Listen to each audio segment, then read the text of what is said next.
블록체인은 암호화폐라는 등식이 성립할까요? 블록체인에서 사용되는 자산은 디지털로 표현할 수 있는 가치 있는 모든 것입니다. 따라서 암호화폐뿐 아니라 자동차, 다이아몬드, 망고 등 실물 자산까지 블록체인 자산으로 표현할 수 있습니다.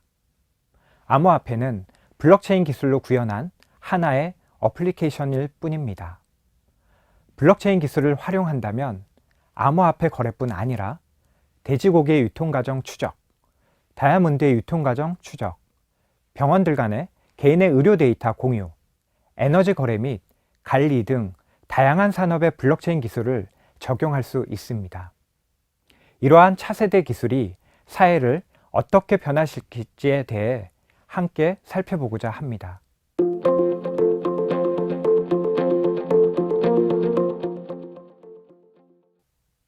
블록체인 종류에 따라 퍼블릭 또는 퍼미션리스 블록체인, 프라이빗 또는 퍼미션드 블록체인 기술로 구분할 수 있습니다.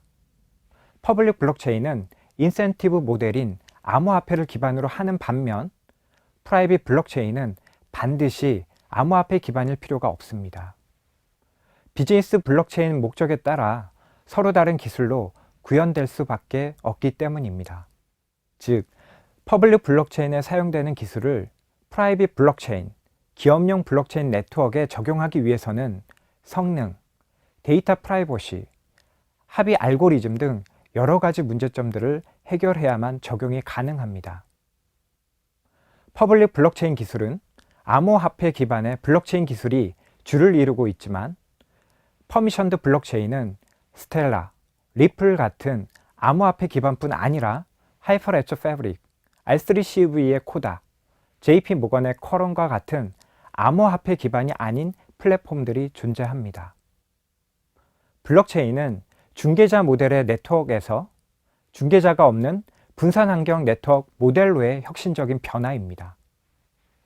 이러한 비즈니스 네트워크에 참여하는 참여자를 노드 또는 피어라고 명명하는데 참여자들 간의 거래를 중개자를 거치지 않고 직접 거래한 내역들을 투명하게 공유하는 기술입니다.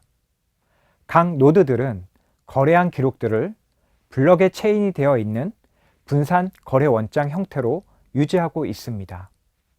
하나의 블록은 하나 이상의 거래들을 포함하고 있으며 각 블록은 해시 알고리즘을 통해 생성된 중복이 없는 고유값인 해시값을 사용합니다. 즉, 각 블록의 해시값은 다음 블록이 참조하도록 설계되어 있어서 거래 기록들을 위변조하지 못하도록 설계되어 있습니다. 하나의 블록에 거래 기록이 변경되었다면 그 블록의 고유값인 해시값이 변경되어야 하며 그 해시값을 참조하고 있는 다음 블록의 값이 변경되어야 합니다. 따라서 변경된 블록 이후에 모든 블록을 변경해야 할 뿐 아니라 참여자들의 원장도 동시에 변경해야 합니다. 따라서 위변조한다는 것이 불가능할 것입니다. 블록체인은 중개자가 없어지는 모델이기 때문에 중개자 대신 비즈니스 네트워크의 신뢰를 만들고 참여자들의 거래 분사 원장을 일관성 있게 유지해야 합니다. 그것이 합의 알고리즘을 통해서 수행됩니다. 블록체인은 네트워크의 성격에 따라 사용하는 합의 알고리즘은 다양하게 존재하는데 작업 증명 또는 지분 증명 알고리즘은 퍼블릭 블록체인에서 사용되고 있으며 PBFT 또는 카프카 주키퍼 알고리즘은 프라이빗 블록체인 네트워크에서 많이 사용되고 있는 기술입니다.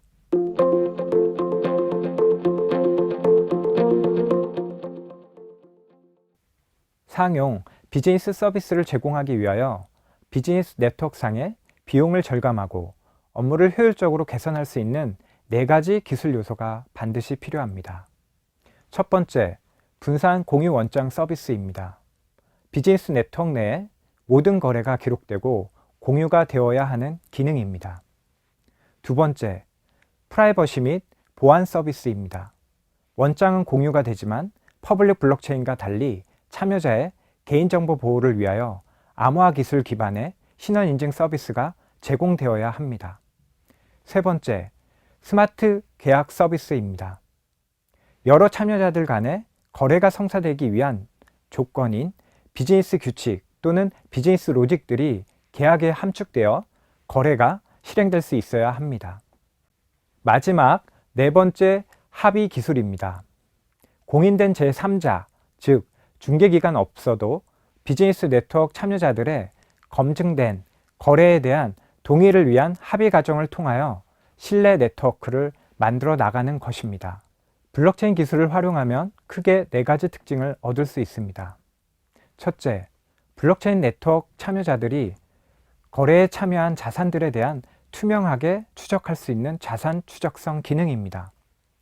블록체인에서 사용되는 모든 자산에 대해 투명하게 추적할 수 있습니다.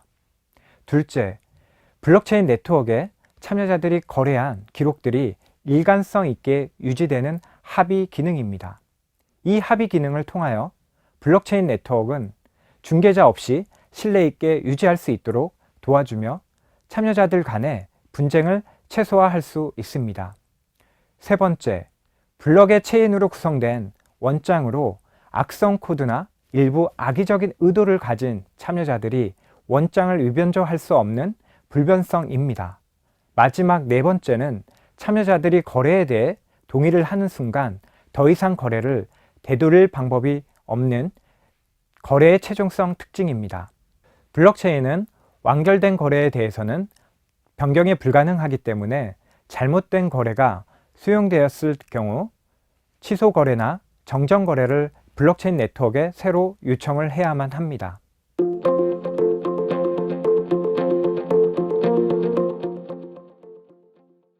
블록체인 기술을 통하여 결국은 소비자 또는 사용자들이 원하는 방향으로 진화될 것입니다. 외국간 송금을 예로 들어보겠습니다. 우리나라에 말레이시아, 필리핀 등 신흥국가의 외국인 노동자들이 많이 있습니다. 이들 노동자들은 월급을 받으면 매달 자주 하는 것이 소액 외국간 송금입니다. 이들 신흥국가에 100만 원을 송금하면 5만 원 정도의 수수료를 부담해야 합니다. 미국, 캐나다 같은 선진국에 비해 수수료를 많이 부담하는 이유는 신흥국가의 인프라가 낙후되어 있기 때문에 중개은행, 결제은행의 수수료가 상대적으로 비쌀 수밖에 없습니다. 이러한 영역에 블록체인을 활용하면 중개은행들의 부담하는 수수료의 최소 50% 이상 절약할 수 있을 것으로 예상됩니다. 결국 은행을 이용하여 외국간 송금 서비스를 이용하는 소비자들에게 수수료를 절감시켜주는 효과를 볼 수 있습니다. 이렇듯 블록체인은 기존 산업의 구조를 근본적으로 바꿀 수 있는 역량으로 혁신적인 전략, 상품, 경험들을 통해서 이전에 수행하던 비즈니스 방법과는 달리 디지털 기술들을 통합하여 고객들이 희망하고 원하는 경험들을 제공할 수 있는 사회로 발전할 수밖에 없습니다. 이러한 블록체인 기술들은 기존의 산업 생태계를 혁신적으로 변화 발전시킬 것입니다. 결국 소비자가 원하는 방향으로 산업 생태계의 혁신은 일어나고 있습니다. 외국간 송금의 예처럼 블록체인을 활용하면 중개은행 등의 수수료를 절감 등을 통해서 소비자에게 혜택이 돌아갈 것입니다. 우리의 사회는 블록체인 기술을 통하여 더욱 투명해지고 효율적이고 비용을 절감하며 신뢰된 사회로 변화 발전할 것입니다.